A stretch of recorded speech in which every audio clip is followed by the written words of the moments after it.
Well boys, I didn't think I'd be making a deep dive on a developer so soon, but another demo I played has now fully released and failed to meet expectations. With accusations of lying, FOMO and cut content, we have to ask ourselves, so what the hell happened?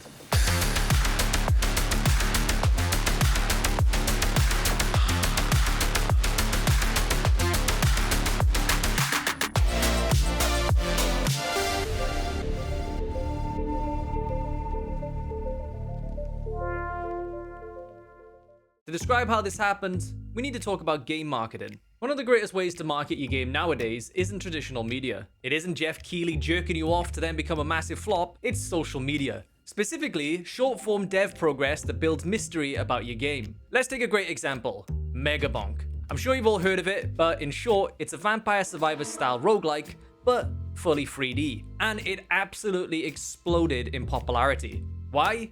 Well, for one, the game is genuinely fun. But if you're a regular on this channel, sometimes genuinely fun games get seen by nobody.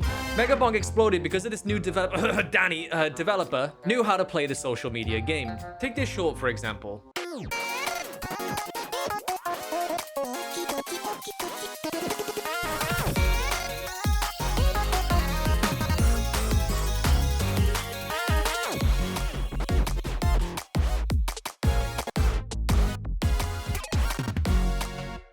This is an absolutely brilliant short. We see uninspiring rough gameplay, but with all those clearly enemy units, it leaves us wondering, what the fuck are you making? And this shot doesn't linger too long before somebody can swipe away. It goes all in. And it is a dopamine machine. What upgrades you can get, a level up, a crazy amount of enemies in the background getting mowed down, a skeleton on a fucking skateboard, and a little bit of intrigue at the end. And he doesn't stop there. He starts implementing his humor into the mix with a popular topic, Squid Games. Squid Game's latest season had just come out, so he immediately shows a Squid Game character blasting down units. The entire process of making that model while injecting some humor and meme sounds to keep you actively engaged. And just like that, we have a nice looking 3D. But that's 1.6 million views, and he keeps up this momentum. He shows a bug in his game where he wanted enemies to climb walls, but they start climbing each other as well. And if you've played the game, you know that this is a feature that actually works well for it. So then, what happens if a dev uses this form of social media to just, well, lie? Welcome to Dolltown. This is a demo I featured on my channel before, but I didn't know just how deep this rabbit hole went. Welcome to Dolltown is advertised as a horror game inspired by Silent Hill featuring a goth baddie. Their words, not mine. And their game actually did numbers on Instagram, as opposed to YouTube Shorts, where Megabonk took off. They had a relatively slow start until this one reel.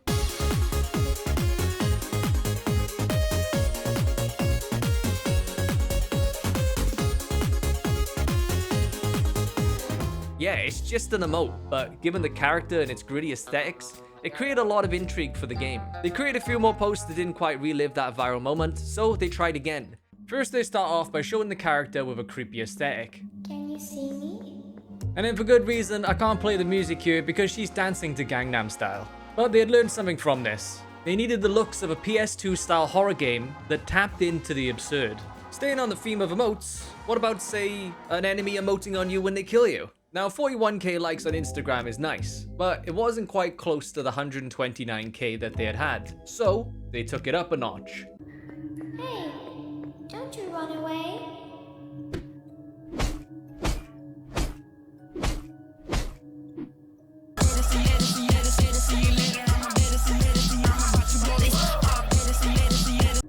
Yeah, but the thing is, these numbers started to drop off, so they come up with a new gimmick.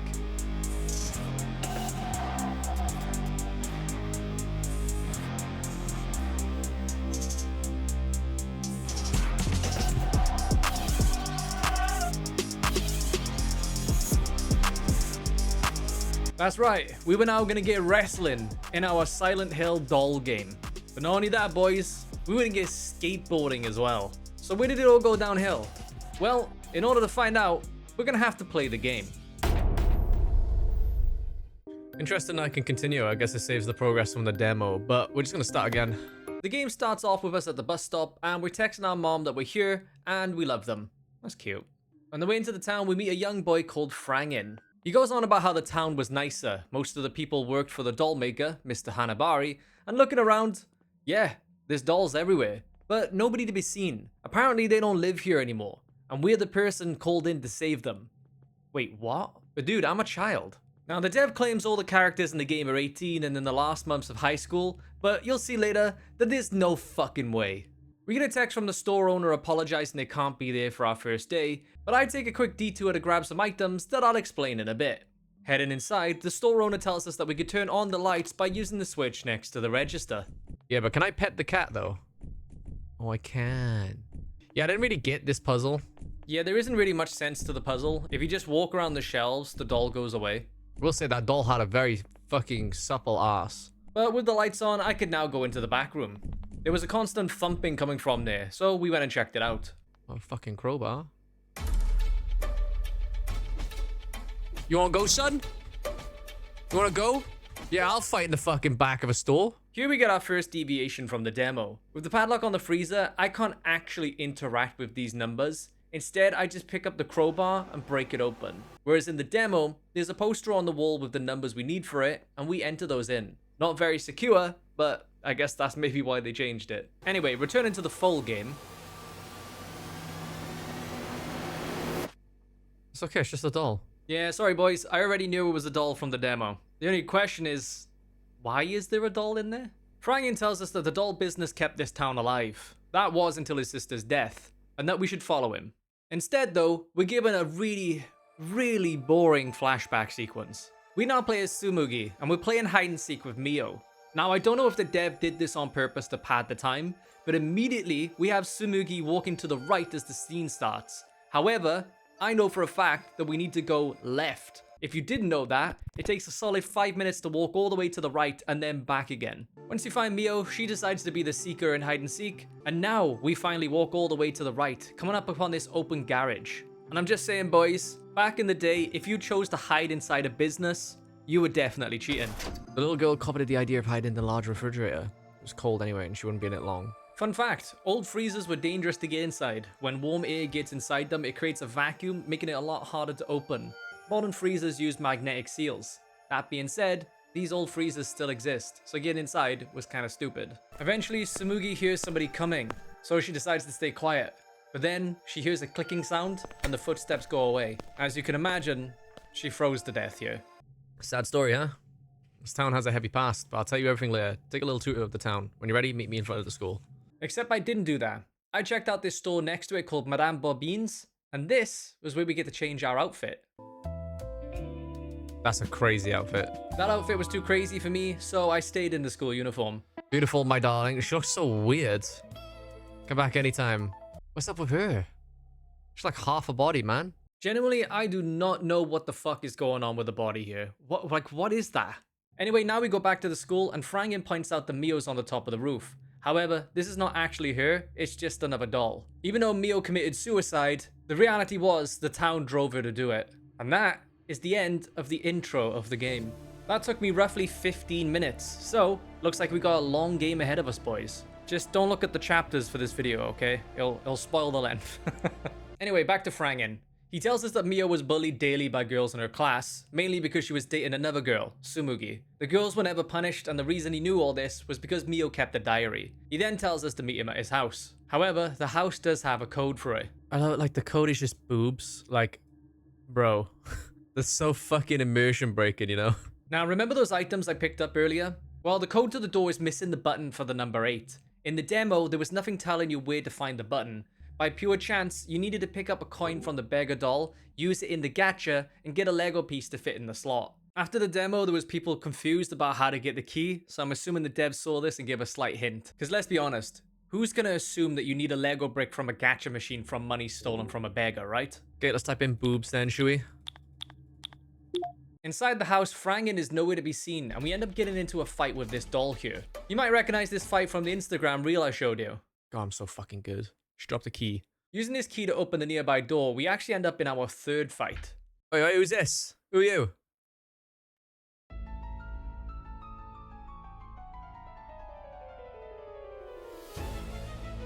Mrs. Hanabari. Oh. You died. Yeah, I can see that. I actually just got fucking wrecked. This fight is really funny because it can go one of two ways. You get stunlocked by Mrs. Hanabari and die, or you stunlock Mrs. Hanabari and she dies. This is how we beat Mrs. Hanabari. Incredible boss fight, boys. Incredible boss fight. Anyway, Frangen rocks up and Mrs. Hanabari's body disappears to our character's shock. And once again, we're thrown into a flashback. This cutscene goes over the dollmaker's past. We see Mio on her 10th birthday receiving a cat. By the way, remember when the dev said all the characters are 18? Well, this is the same model for Mio that we see on the roof. So like, yeah. We then skip forward to Mio's funeral and Mr. Hanabari couldn't take it. So he tried to bring her back to life via a doll. We then play as Mr. Hanabari at the graveyard where we keep seeing apparitions of Mio.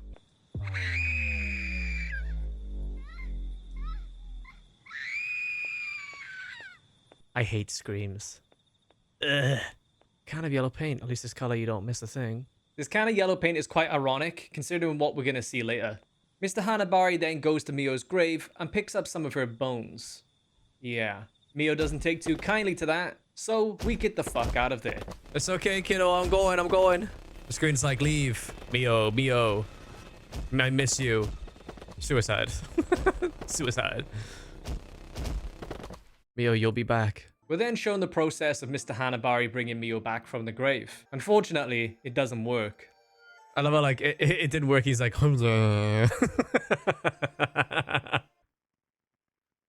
she's back, boys. We're then back to the modern day. It's crazy how in such a short amount of time, we played as side characters more than the main character. This will be important later. Frangen then informs us that the Mio on the roof is actually the real Mio. She's barricaded the front door, but Frangen gives us a key to the side. Once we're inside, we'll need to turn all the power back on. However, at this point, I decided to take a break. When I returned, I learned something very unfortunate. The game doesn't save. You have to start all over again. But there was something really weird about the game. It did remember that I'd found the Lego piece. When I got to the keypad, I could already insert that in. This is so weird. It's like it saved and it didn't save. But anyway, here we are back at the school. It's unlocked. Let's go. The janitor's area of the school is very confusing. Let me explain. I walk down the stairs and the camera changes. Ask yourself, where did I just come from? If you say the stairs, you're wrong. The stairs take you to a different area entirely. So where the fuck did I just come from? In fact, the camera angles throughout this area threw me off constantly. Ignoring that, we find the power supply. However, to turn it back on, we had to flip 5 breakers. It didn't really take me that long to find them. There were a few that were like really close to camera changes, but other than that, it was no big deal. So, we turned the power back on. We meet Frangen in the main hall and we have to get up the stairs. However, Mio won't let us get up there. Mio wants to show us what happened to her, like getting stuffed inside a locker. And then, we get a flashback. I have to go. I have music class. Okay, I'll find you in the next class. I love you. This is the jocks. Monster. Dirty lesbian. Oh, right. Okay. No, well, that explains a lot then, doesn't it? Yeah, so as it turns out, basically the entire school is homophobic. We then bump into Reina and her friends. She calls Mio a freak and then stuffs her into the locker. Then we get the weirdest fucking line. It excites me so much when we lock her up. I'm soaking wet. I think she might be a closeted lesbian, I'm not gonna lie. I'd love to piss on her, that slut. So yeah, that was, something. So we head to the roof, but once again, Mio has locked it. Frangen tells us that we need to find 2 access cards. But then goes and asks me to find the second access card. So does that mean Frangen has the first one? Inside we see another scene of dolls picking on a character, which is something that Mio wants to show us. What they really did to her was disgusting. And when you know it, boys, we get another flashback. Mio's bag had been hidden from her. Quite cleverly, from this angle, you can see a bin hidden behind the vending machine. Inspecting the bin, we find our bag in there. Going upstairs to our class, we bump into the principal. Turns out, he's Reina's father. Meaning he doesn't take any allegations of bullying from Reina seriously. It's very clear that the principal seems to have a problem with the doll maker and takes it out on Mio. But this particular scene kind of annoyed me. It's actually both an interesting idea, but also annoying as fuck. If you skip through the conversation too fast, the principal calls out that you're not paying attention and starts from the beginning. But if I start spamming, you'll be like, you trying to ignore my instructions? Do I look like I'm talking for nothing? Let's start over from the beginning. This would be fine if there wasn't 47 lines of dialogue, and it is very easy to trigger the principal. If you're a fast reader, you may accidentally do this. Anyway, the principal finally lets us go to class. Now remember earlier when the dev said that all the characters in this game are 18? Look at Tsumugi, dude. There ain't no fucking way. Anyway, in the background you can see Mrs. Hanabari behind my camera. Don't know why. It's never explained. What's even weirder is that this class turns into a completely different concept of a game. It's like we're playing a visual novel, and the teacher decides to teach us about acts of passion, or crimes of passion. Basically, that not all crimes of passion come from jealousy, but from rejection or despair. This is relevant, but still a weird topic to teach in class. Like, I would understand if this was an English class and they had some book that's the topic of discussion, but the teacher rants on for a bit and then it's over. Then Tsumugi tells Mio to meet her on the roof. This character looks weird as hell. She is terrifying. However, when Tsumugi gets to the roof, she's stopped by the class bullies. Then for whatever reason, the devs decides to have the most awkwardly placed upskirt ever. The only upside being that Tsumugi is clearly wearing bloomers, which is not actually a form of underwear. But like, genuinely, we didn't need that camera angle. And then the bullies beat the shit out of her until she passes out. Now we play as Mio, and we have to go find out what's taking Tsumugi from taking so long. When we get there, Tsumugi's left in a pool of her own blood. Oh my god, is she dead?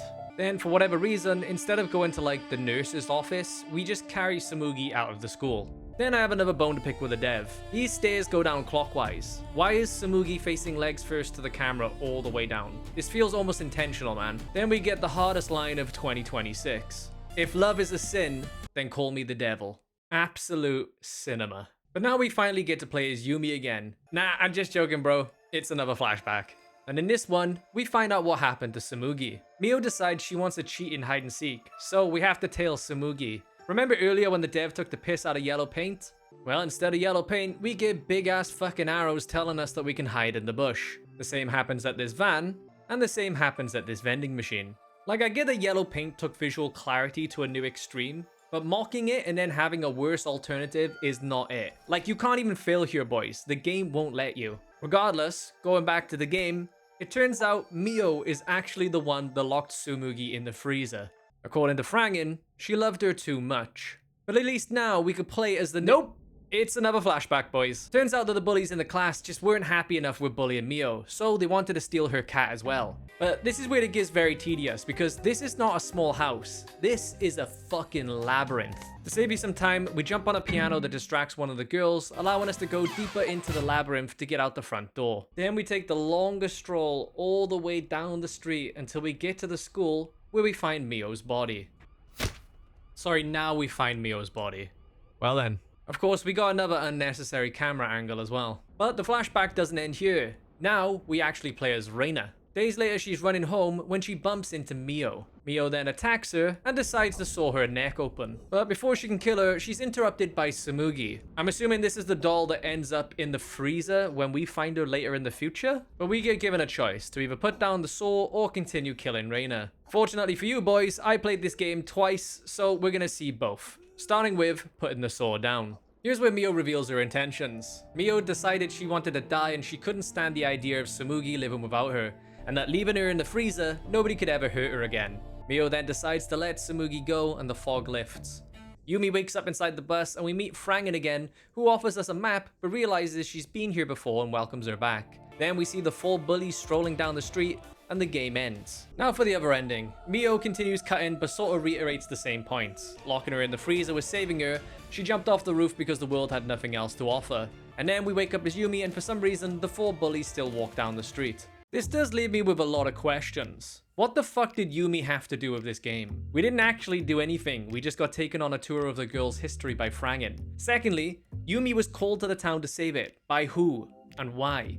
What did Mrs. Hanabari have to do with the story? Why did we beat her to a pulp? Why was there a doll of Tsumugi? Why would Mr. Hanabari do that? And why did we get told Mio had a cat? The girls trying to steal the cat coincided with the timing of Mio's death, so that didn't lead to her suicide. Mio even says herself she intended to jump after killing Tsumugi. And finally, where was the skateboard? By now you've probably noticed that the game turned out a lot differently from what it was hyped up to be. So let's start with the most obvious missing element. Skateboarding. This wasn't in the game, and that would have been incredibly handy when I needed to walk to Mr. Hanabari's house. Yumi might be able to run, but it's very slow. To find out, I did a quick search of the game's Discord, and the developer mentions he removed it because it didn't align with what they wanted to do. But nowhere on Instagram where they initially marketed the game did they disclose it was removed. In another reel, they described their horror game as a Dark Souls horror where the enemy emotes on you. But the problem is, this game has like 5 fights total, and all of them consist of attack spamming until they die. For this to be anywhere nearly related to Dark Souls, you'd need at minimum a system where you can evade attacks. The game does have a parry, but it's not needed. In a Souls-like, a lot of bosses will often have high poise that prevents you stun locking them, making the player's form of avoidance necessary. And at minimum, the game needs more than one boss, and a lot of regular enemies. Speaking of enemies emoting on you, there are 3 unique instances of this happening, so I wanted to see if they were in the game. But that's where I made a dark discovery. The first fight I'm aware of is in the shop storeroom, but sadly, since it's a tutorial, you can't die. So I had to go through a bunch of the story again. Yes, even this walking simulator. But then I noticed something strange. When you hold block, Yumi kept facing in weird directions. So I went investigating, and interestingly, behind the temple, there's an enemy. It is what it is, I don't know why. But at least I could test the enemy's emotes now.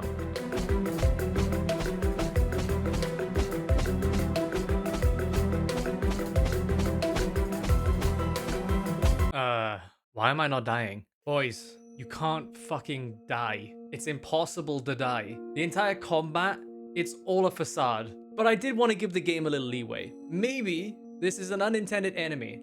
So I went to go see Frangen at the front of the school, and after the cutscene ended, I now had a health bar. I knew there was an enemy at the gacha machine, so I went to test it out.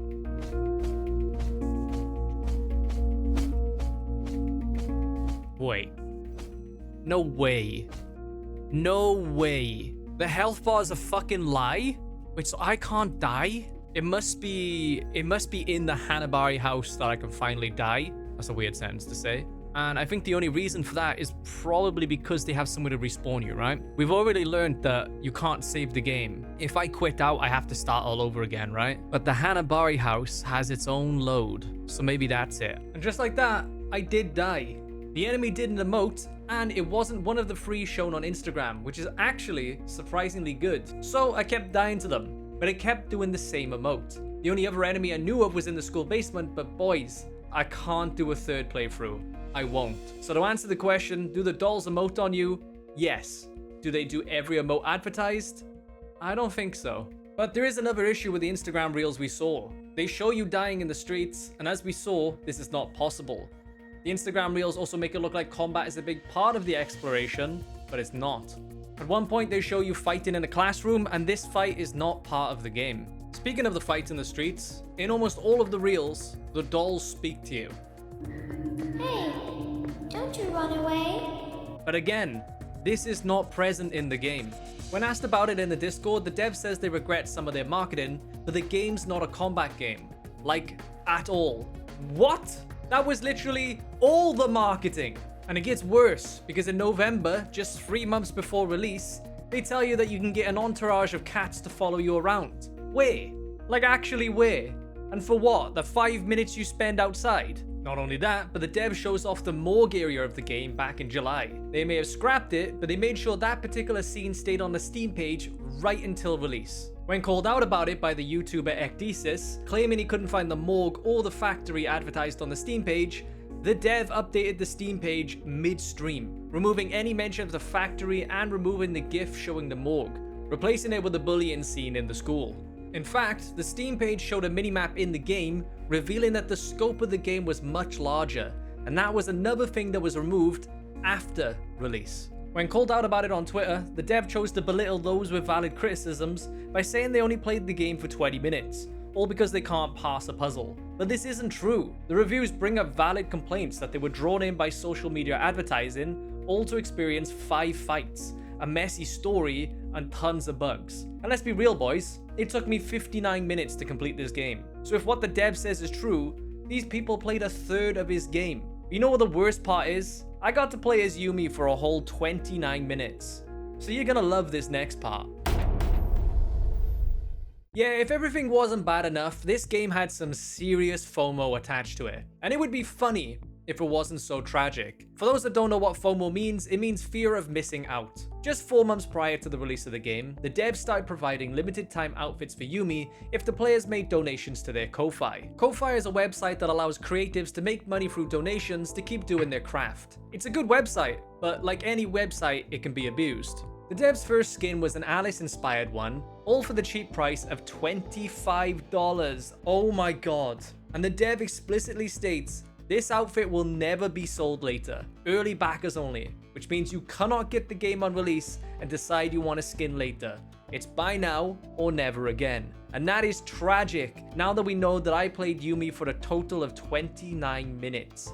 But strap in. For our second outfit, we get Gothic Yumi inspired by Amane from Death Note. Again, it's $25, but because the offer includes a key for the game, those who get the first skin can pay $15 for this one. And again, they state they will never sell them again. In fact, this message is on every single skin offer. Then we get our third skin, Yumi in a kimono. Same price again, same message. We actually get skin 4 and 5 together. Absolute bargain there, boys. Skin 6, we get Yumi in latex. Why am I not surprised? It isn't until skin 7 that we get a little reference to another game, which caused people in the comments to demand more.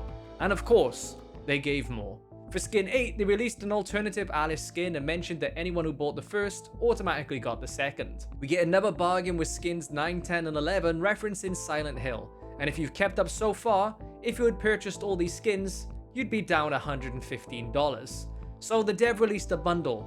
For $99, you can have all the skins, but just in case the wording gets you excited, no, it doesn't include future skins. The dev plans to add more and create another mega pack.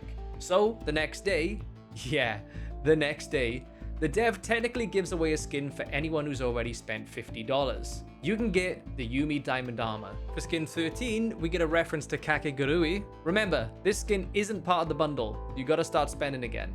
And it was on this post that fans started complaining.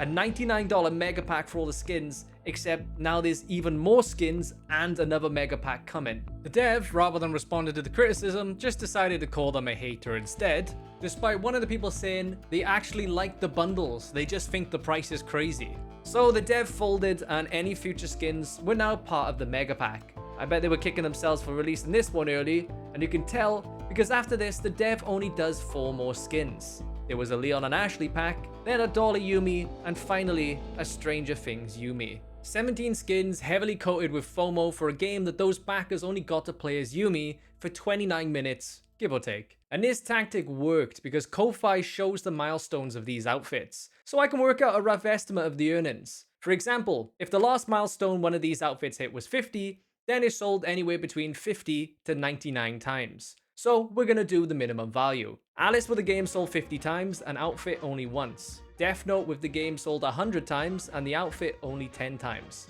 Sakura with the game sold 5 times and the outfit 10 times. The Siren outfit sold 5 times with the game and 5 without the game.